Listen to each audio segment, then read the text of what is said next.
É o último avivamento. Uau. É os últimos tempos da igreja na terra. Ou nós fizemos algo para Deus agora, ou nós não vamos conseguir mais. Uau.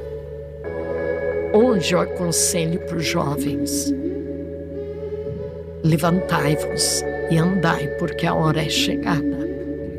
A Bíblia diz que haveria sinais no céu, na terra e debaixo da terra. E já se viu em algum tempo os sinais que tem agora.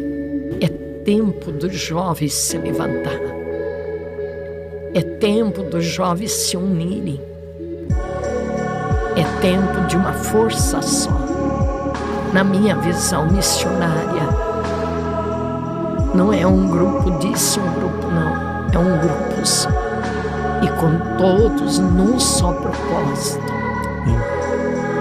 Em busca de almas.